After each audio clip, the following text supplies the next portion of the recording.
Dans l'assemblée des saints, assoiffé je me tiens, que ton onction descende sur moi.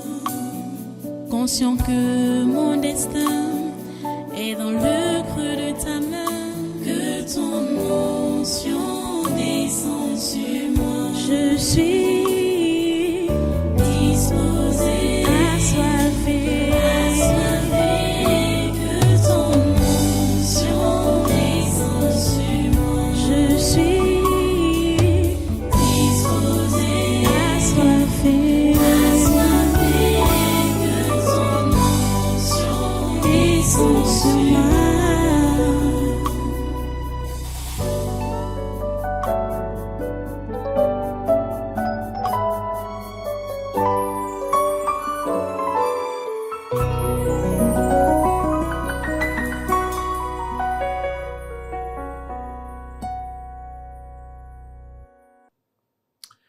Alléluia. Béni soit le Seigneur. Que ton nom soit béni, ô Dieu, pour tout ce que tu fais. Merci, Seigneur, pour ta présence au milieu de nous. Merci pour tout ce que tu fais. À toi toute la gloire et tout les honneurs. Merci parce que c'est toi qui nous soutiens. Seigneur, tu veilles sur nous. Tu veilles sur notre nation. Tu veilles sur notre continent. Nous te rendons infiniment grâce, Seigneur. C'est grâce à toi que nous vivons. Que ton nom soit à jamais béni. Alléluia. À Dieu toute la gloire et tous les honneurs. Seigneur, nous sommes encore là aujourd'hui. Depuis ce matin, nous sommes là pour te prier, pour te louer et t'adorer. Nous n'avons pas encore cessé de le faire parce que nous comptons réellement sur toi. C'est toi notre raison d'être, c'est toi notre raison de vivre. Reçois toute la gloire et reçois tous les honneurs. Au nom puissant de Jésus, nous avons adoré. Amen, amen. Voilà, prenez place en sainte présence, ici au Tabernacle de la Liberté. Ce dimanche 30 mars 2025, vous êtes en train de participer comme ça au congrès du surnaturel. Pour ceux qui sont en présentiel, vous êtes tous les bienvenus. Ceux qui nous prennent dans les réseaux sociaux, dans la radio, à la télé, sur le net, soyez les bienvenus. Vous êtes tous les bienvenus. Alors, nous sommes réellement heureux de vous voir participer à ce culte que nous avons surnommé le congrès du surnaturel. C'est l'appellation donnée à tous nos cultes, parce que pendant nos cultes, nous voyons le surnaturel se concrétiser. Nous sommes donc le 30 mars 2025. C'est demain que ce mois va se clôturer. Et nous allons entamer le mois d'avril. Nous sommes en train d'aller comme ça, petit à petit, vers le mois électoral ici au Cameroun. Ce sera en octobre. Et avant cela, depuis l'année passée, c'est surtout l'année passée, que les bruits ont commencé à se faire entendre. Les bruits, un peu de partout. Les bruits qui ne veulent pas la paix au Cameroun. Les bruits qui ne veulent pas la volonté de Dieu au Cameroun. Ces bruits-là se font entendre. Maintenant, là, c'est devenu très répété. Répété. Je pense déjà même aux enfers, il n'y a pas de seconde sans qu'on entende les sons de cloche concernant convoquant des assises contre cette nation qu'on appelle le Cameroun. Parce que tout veut travailler pour que ce pays bascule, pour que ce pays sombre. Et nous voyons réellement euh, qui est-ce que le diable tient, ou je veux dire, qui tient le diable par la queue dans ce pays ou contre ce pays? Il tient le diable par la queue. Ce sont les catholiques. Les catholiques veulent l'aide du diable. Ils veulent que le diable prenne les commandes dans ce pays. Un de leurs l'a dit publiquement pendant une messe là-bas à Yagua que en 2025, il faut que le diable prenne le pouvoir et on verra après. Pas Biya. Et cette semaine qui vient de s'écouler là, eux tous alors, sans exception, tous les évêques du Cameroun ont adressé une lettre à leurs gens. Donc, ils ont voulu donner une leçon de la démocratie. Une leçon de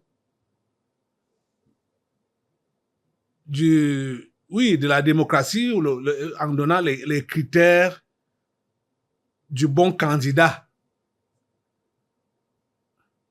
Et quand vous allez entendre leurs critères du bon candidat, vous allez comprendre clairement qu'ils sont en train d'indexer le chef de l'État actuel, le président Paul Biya.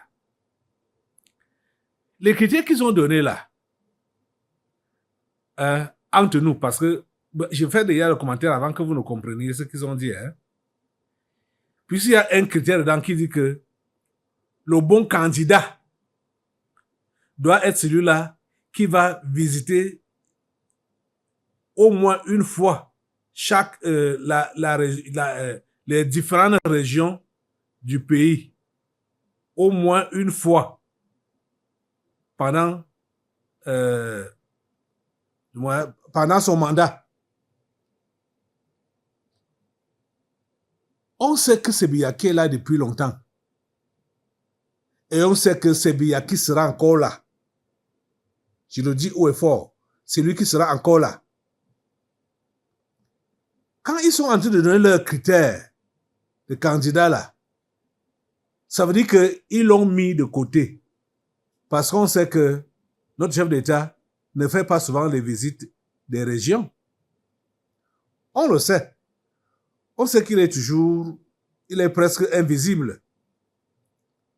Mais c'est lui que Dieu a choisi pour ce pays, que vous le voulez ou pas, que Satan le veuille ou pas, que l'Église catholique le veuille ou pas. C'est Biya qui est choisi par Dieu dans ce pays. Pour le moment, c'est lui qui est là. Vous allez donc voir que la lettre qu'ils ont prétendu envoyer à leurs gens, je dis leurs gens, ils ont juste voulu montrer aux yeux de tous les Camerounais et de Biya en particulier qu'ils ne sont pas avec lui et qu'ils critiquent ouvertement sa façon de gérer le pays. Je veux dire sa façon, je préfère mettre ça entre guillemets, que sa façon de gérer le pays. Il ne visite pas le pays. C'est ça qu'ils ont donc. Ils ont sorti ça dans leur mouture de critères du bon candidat. L'Église catholique. On comprend réellement que ça, c'est une formation diabolique. L'histoire qu'on appelle l'Église catholique. C'est une formation diabolique. Vous comprenez que c'est des gens qui ne s'inspirent pas de la Bible, mais ils s'inspirent des enfers. Ils s'inspirent de l'enseignement satanique. Puisque déjà, s'il s'inspirait de la Bible, il devait déjà dire aux gens que ce que les Blancs ont instauré et ont imposé à l'Afrique, parlant de démocratie, ça ne vient pas de Dieu. C'est ça qu'il devait d'abord dire. Parce qu'il n'existe de démocratie nulle part dans ce monde. Nulle part. Il parle d'élections libres, d'élections justes, d'élections transparentes. Écoutez, les amis, quand on parle élection, on veut déjà parler de l'injustice. Donc, on ne peut pas parler d'élection juste. Dès qu'on parle élection, on est en train de prononcer le mot injustice. Élection libre. Les élections ne sont jamais libres. Jamais. Transparentes. Les élections ne sont jamais transparentes. Jamais. Ah, c'est pour... Ils veulent déranger les gens. Et vous savez comment ils parlent à l'envers. Tout ce qu'ils vont dire là, ce qu'ils prétendent ne pas vouloir, ce qu'ils prétendent rejeter, tels que les troubles, soit lors du déploiement de votre ou bien lors des campagnes électorales, quand on refuse que certains candidats entrent dans telle ou telle circonscription, ça c'est juste, c'est du bluff. C'est eux-mêmes qui sont à l'origine de ces histoires-là. Ils sont en train d'instiguer la violence et publiquement, ils parlent comme s'ils condamnaient la violence. Leurs lettres qu'ils ont écrites là, je vous dis que c'est une provocation. C'est une provocation claire. Je vais vous faire écouter et voir l'extrait de leur lettre là qui est lu sur Equinox Télévision. Regardez. Dans leur lettre pastorale, à l'occasion des échéances électorales à venir, les évêques du Cameroun dressent le portrait robot du bon candidat à l'élection présidentielle. L'intégrité, l'humilité, la modestie et le leadership moral. Ne pas utiliser son pouvoir pour s'enrichir personnellement ou soumettre son peuple. Être capable de sillonner le pays en visitant tout au moins chaque région au moins une fois pendant son mandat. Être capable de comprendre les besoins et les attentes des Camerounais. Les évêques dressent en tout 10 critères à remplir par quiconque souhaite gouverner le Cameroun. Mais afin que l'élection soit libre et transparente, pour la conférence épiscopale nationale, les règles du jeu doivent être claires et acceptées par tous. Le processus électoral est toujours critiqué de manque de transparence, de justice. Nous-mêmes insistons depuis fort longtemps sur la réforme du système d'élection et de financement des campagnes. Mais au-delà des règles du jeu, les évêques dénoncent également des agissements qui décrédibilisent le scrutin au Cameroun. Violence pendant les campagnes. Certains candidats n'étant pas les bienvenus dans certaines circonscriptions.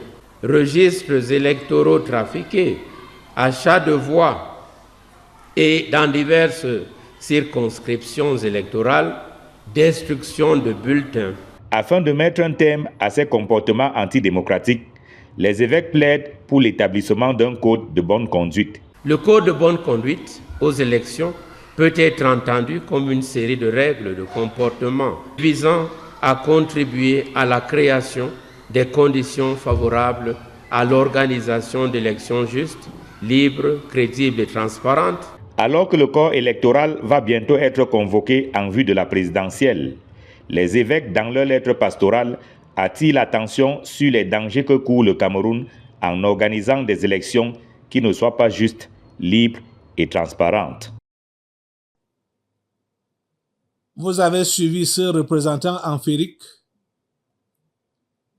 Dit qu'il est mon Seigneur. Le Seigneur de qui? Leur Seigneur. Et voilà donc les critères qu'il a donnés. Le bon candidat. Donc le choix, celui sur qui le choix du peuple doit être porté. Qui peut donc répondre à ces critères? Qui peut répondre à ces critères? Quel est donc ce candidat qui est capable de visiter chaque région au moins une fois pendant sa mandature? C'est qui d'autre? Qui? S'ils sont en train de donner ça là comme critère, ça veut dire clairement qu'ils sont en train d'exclure le président Paul Biya actuel. C'est ça qu'ils... Comme ce sont des fins politiciens, je veux dire des fins jongleurs, des fins menteurs. Vous allez entendre demain qui vont nier, qui n'ont pas dit ça, qui n'ont pas rejeté Biya. Demain, ils vont le nier. Hein? Donc, les sorties qu'ils ont fait auparavant, là, depuis l'année passée, ce n'est pas du hasard. Voilà leur lettre qui est donc sortie. Vous avez suivi maintenant l'extrait de la lecture. C'est une lettre de plusieurs pages. Hein? C'est-à-dire,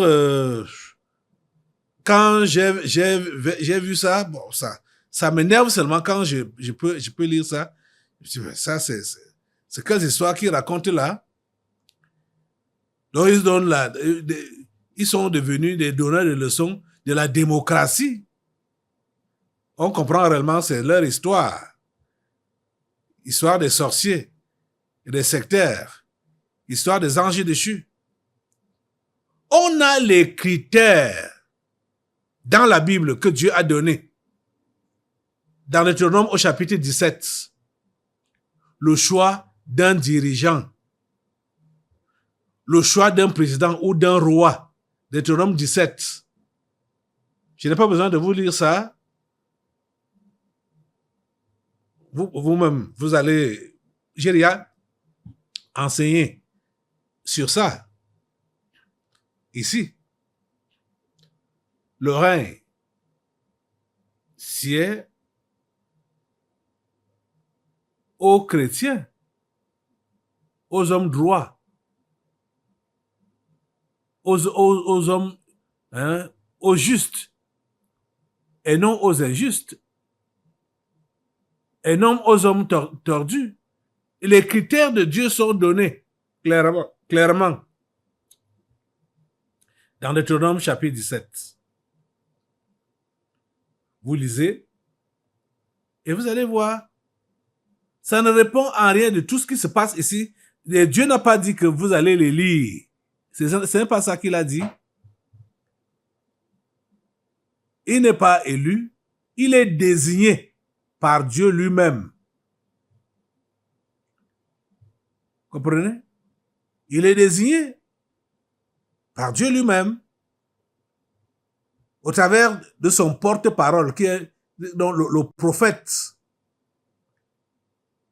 C'est eux qui oignaient les rois. Dieu lui dit, voilà mon choix pour diriger mon peuple. Et le prophète le oint alors devant ses frères, devant son peuple. C'est comme ça que ça se passait. C'est pas des histoires dont on parle les unes. Les unes vont parler, les unes parlent, hein? Les morceaux de papier parlent. Ça ne parle pas. Donc, vous êtes en train de comprendre que l'Église catholique est contre notre chef d'État. L'Église catholique est pour le trouble dans cette nation. L'Église catholique est pour la guerre. Il ne faut pas mâcher les mots. Ça a toujours été comme ça avec les catholiques. Ils sont pour la guerre. Mais avec la bouche, ils mentent. Ils mentent, ils trompent. Donc, ceux qui peuvent écouter leur tromperie et leurs mensonges, bon, ils seront, ils seront juste bernés. Mais je vous dis, chrétiens camerounais, chrétiens camerounaises, que vous soyez dans le terroir ou dans la diaspora, vous devez combattre pour votre nation et vous devez combattre la secte catholique, les anges déchus qui sont en train de diriger cette secte dans ce monde et dans ce pays. Leurs propos, leurs voix, leurs gestes, tout ce qu'ils font, ça doit être détruit, anéanti. Ça ne doit pas prospérer au nom puissant de Jésus. Vous n'ignorez pas ça. Vous êtes en train de le voir. Que c'est ça, ça dit les catholiques, ils sont réellement contre le peuple camerounais. Ce sont les ignorants qui vont dire que oh, c'est trop. Mais il a fait plus de 40 ans, c'est trop. C'est trop, il faut qu'il y ait le changement, c'est trop. Écoute. Bon, toi, en 40 ans, tu as fait quoi? Donc, faites le bilan vous-même. Que chacun fasse le bilan alors. En 40 ans, tu as fait quoi? Tu pouvais faire quelque chose. Ne dis pas que tu n'avais pas la possibilité. En 40 ans, toi, tu as fait quoi? En 40 ans, lui n'a rien fait. En 40 ans, toi, tu as fait quoi? Vous voyez? Oh. C'est-à-dire, les gens ont seulement la bouche pour parler. Hein? Seulement la bouche pour parler. Quand tu dis donc qu'en 40 ans, il n'a rien fait, tu proposes quoi? Qui est le changement? Bien sûr, le changement. Avec qui alors? Quel est le changement que tu vas apporter? Toi-même, tu es de quelle moralité? D'abord, tu es de quelle moralité? Est-ce que tu es de bonne moralité? Hein? Oh. Les gens parlent. Vous voyez donc que ce n'est que les paroles en l'air hein, que les gens prononcent. Quand ils sont en train de critiquer le régime,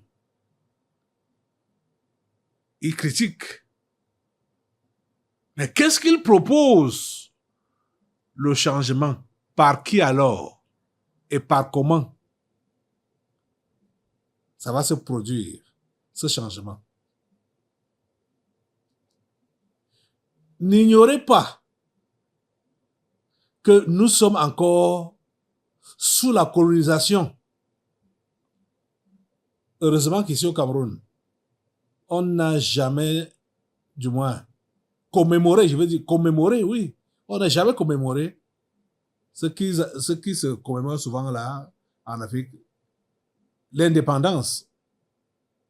Peut-être c'était avant les années 72.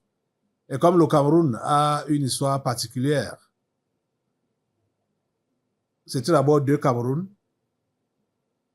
Chaque Cameroun a reçu, du moins, les pseudo-indépendances là.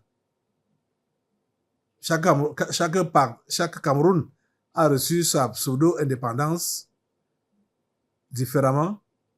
Et après, en 72, les deux Camerouns se sont unis. Donc le Cameroun a eu une histoire différente C'est ça qui a fait qu'on ne peut pas... Il ne peut pas avoir la fête d'indépendance parce qu'on n'a jamais eu d'indépendance au Cameroun. On est en train d'aller vers là. Si nous avions des citoyens dignes de ce nom, tous travailleraient pour que le Cameroun accède véritablement à son indépendance. Et c'est possible, et c'est faisable, et ce sera fait. Le Cameroun va accéder à son indépendance. L'homme du 6 novembre, parlant du président Paul Biya, il n'est pas là par hasard. Dieu l'a placé là pour qu'il... il a été placé par Dieu pour être, comme ce que je peux dire, le conservateur, pour conserver le patrimoine national. C'est pour cela que Dieu l'a placé. Mais beaucoup ne savent pas que c'était là son rôle, de conserver le patrimoine national. Et c'est après lui que les choses, que le Cameroun va donc accéder à son indépendance, mais pas avec des voyous, pas avec des gens qui bavardent là dehors, machin, tout ça là. Pas avec eux. Parce que déjà, si... Oh mon Dieu. En tout cas,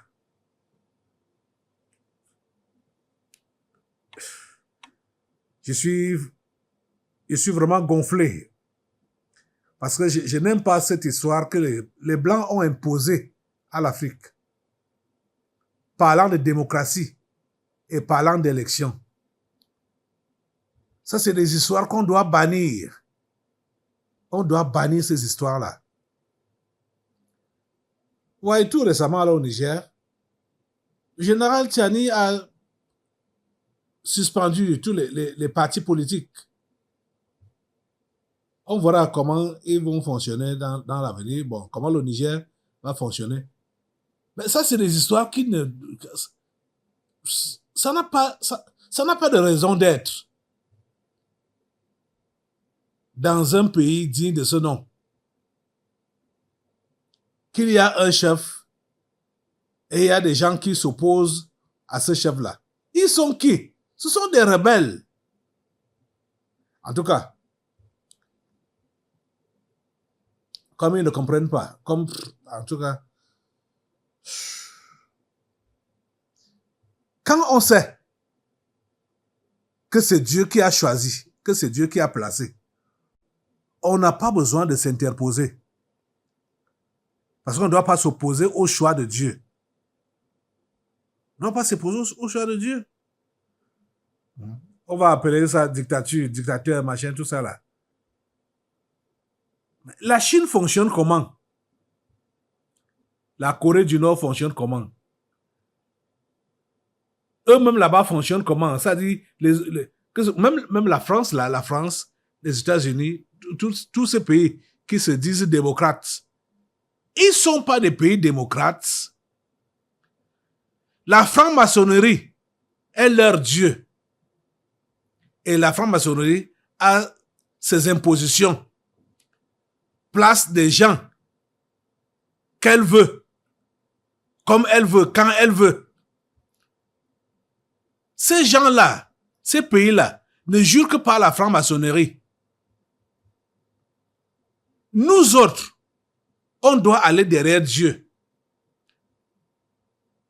et ne faire que ce que Dieu demande de faire. Vous voyez? C'est le choix de Dieu qu'on doit chercher. Il ne faut pas imiter ces Occidentaux. Ces gens qui ont partisé avec le diable, ils ont partisé avec les enfers. Ils ont partisé avec la franc-maçonnerie et ne jurent que par la franc-maçonnerie. Ça, c'est des choses dans lesquelles les Africains ne doivent pas adhérer ou faire partie. Vous voyez, les amis, nous sommes réellement appelés à combattre contre cette entité qu'on appelait l'Église catholique, cette secte.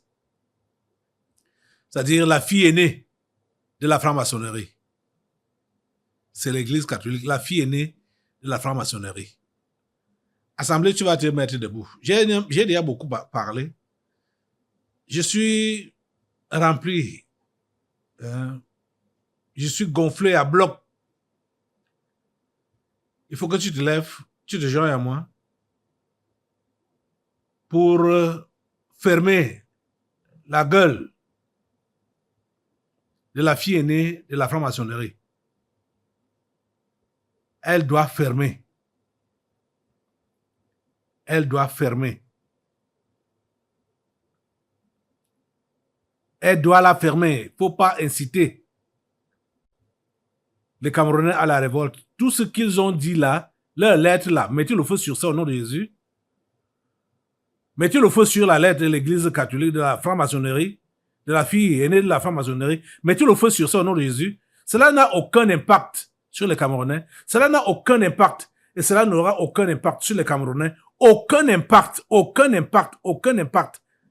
Au nom de Jésus. Ces incantations ne passent pas. Ça ne passe pas. Ça ne passe pas. Le feu de Dieu calcine. Le feu de Dieu calcine toutes ces incantations-là. Le feu de Dieu calcine ce qu'ils ont appelé la lettre apostolique ou machin. Le feu de Dieu calcine cela. Au nom de Jésus, le feu de Dieu calcine. Le feu de Dieu calcine. Le feu de Dieu anéantit, détruit, réduit à néant tous ces propos. Leur teneur, leur écho, nous annonçons tout. Parce qu'ils ont fait écho par les médias. C'est anéanti. C'est anéanti au nom puissant de Jésus. On comprend réellement que l'Église catholique, c'est l'opposant numéro 1 ici, là, au Cameroun. Le feu sur l'Église catholique. Le feu sur tous ses évêques, ses prêtres, ses fidèles. Au nom de Jésus, ces fervents fidèles, ils prennent tous feu. Au nom de Jésus, mettez le feu sur eux, mettez le feu sur eux. Mettez le feu sur tous ces évêques, mettez le feu sur eux, mettez le feu sur eux et détruisez tout ce qui peut, leurs homélies, leurs prêches, c'est détruit par le feu. Leur voix est écrasée, anéantie, calcinée par le feu de Dieu au nom puissant de Jésus. Seigneur, merci parce que tu anéantis, tu réduis à néant tout ce que la fille aînée de la franc-maçonnerie peut dire. Tout est réduit à néant. Tous ses propos sont réduits à néant au nom puissant de Jésus. Merci Père Saint de nous écouter et de nous exaucer. Au nom de Jésus Christ, nous avons prié. Amen. Amen. Assois-toi un peu. Alléluia. Béni soit le Seigneur. Je crois que les yeux même vos yeux commencent à, même pour ceux-là qui hésitaient quand j'étais radical disant que le catholicisme, ils sont la voie des enfers. C'est eux qui veulent les catholiques. C'est eux qui veulent les troubles et qui sont à l'origine des troubles dans cette nation. Attends, j'ai quoi? Il est catholique. Il a conçu les églises catholiques. Vous voyez comment il agit dans le mal. Regardez. Oh mon Dieu. Regardez ces fidèles catholiques. Les fidèles catholiques, ils sont ministres. Ils sont directeurs. Ils sont ceci, ils sont ça. Qu'est-ce qu'ils foutent? Qu'est-ce qu'ils font? Ce sont eux qui sont dans la franc-maçonnerie aussi. Vous voyez? Les fidèles catholiques. C'est eux qui sont là-bas pleins au gouvernement. Ils font quoi? Ils foutent quoi? Parce qu'ils sont dans la secte, la franc-maçonnerie. Les amis, c'est le combat, hein? Le combat réel. C'est contre cette entité-là. C'est une entité maléfique, l'Église catholique. C'est une entité maléfique. Dans l'assemblée des saints, assoiffé je me tiens, que ton onction descende sur moi. Conscient que mon destin est dans le creux de ta main, que ton onction descende sur moi. Je suis